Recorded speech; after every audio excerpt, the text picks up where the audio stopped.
I am Kamen Rider. Every battle reminds me that Shocker's cruelty has no limits. And this time, their goal is nothing less than destroying Tokyo itself. The episode begins with a mysterious incident at the Earthquake Research Society. My childhood friend, seismologist Chikako Amiyama, is working late when she receives a strange phone call. The caller simply asks if she's still in the office. The moment the call ends, the lights suddenly go out. Before Chikako can even react, a monstrous figure emerges from the darkness. It's Mantis Man, one of Shocker's terrifying cyborgs, and he kidnaps her without leaving anyone a chance to intervene. Not long afterward, I'm riding my motorcycle when a sudden earthquake throws me violently from the bike. At first, it seems like another natural disaster, but when I hear that Chikako has disappeared, I immediately become suspicious. There have been too many earthquakes happening around Tokyo, and something about them doesn't feel right. I go to investigate Chikako's laboratory and discover two disturbing clues. The first is a strange cell from what appears to be a gigantic insect. The second is a map showing the locations of the recent earthquakes around Tokyo.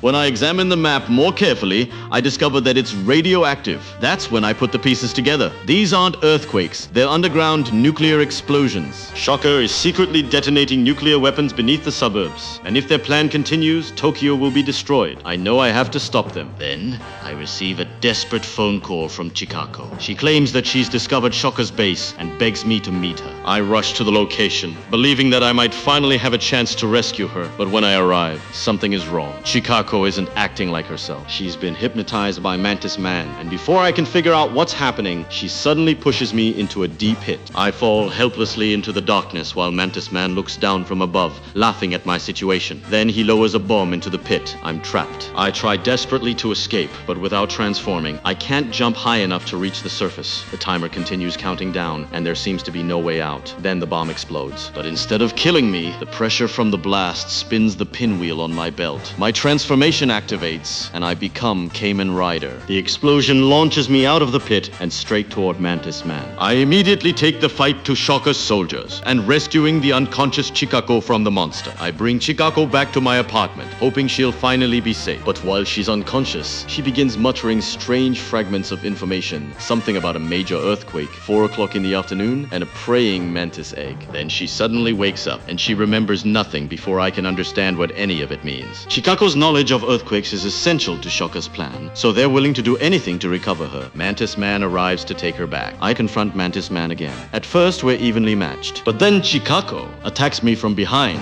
The surprise blow knocks me unconscious. When I wake up, Chikako and Mantis Man are gone, but I refuse to give up. Before losing consciousness, I secretly placed a tracking device on Chikako. I jump onto my motorcycle and follow the signal, but Mantis Man intercepts me along the way. The battle erupts again. I fight back against the monster, and once I have the opening, I transform into Kamen Rider and follow Mantis Man back to his underground headquarters. Inside the base, I fight through wave after wave of Shocker soldiers. Eventually, I capture one of them and force him to reveal the location of the nuclear detonator. And that's when I discover Shocker's horrifying secret. The detonator is hidden inside a gigantic praying mantis egg. Mantis Man manages to shatter the egg, revealing the device inside. I know I don't have much time. Mantis Man reaches for the detonator, but I attack before he can activate it. I launch myself into the air and deliver my finishing move. By the kick! The attack destroys Mantis Man, and his hypnotized soldiers collapse and disappear with him. Shocker's plan is finally stopped, and Tokyo is saved from destruction. But there's still one thing left to do. I find Chikako unconscious inside the underground base and carry her out to safety. I have to keep my distance, because I know the moment she wakes up, she could see what I've become, a cyborg. As I ride away on my cyclone, I know this battle is far from over, and as long as Shocker continues to threaten innocent lives, I will continue to fight as Kamen Rider.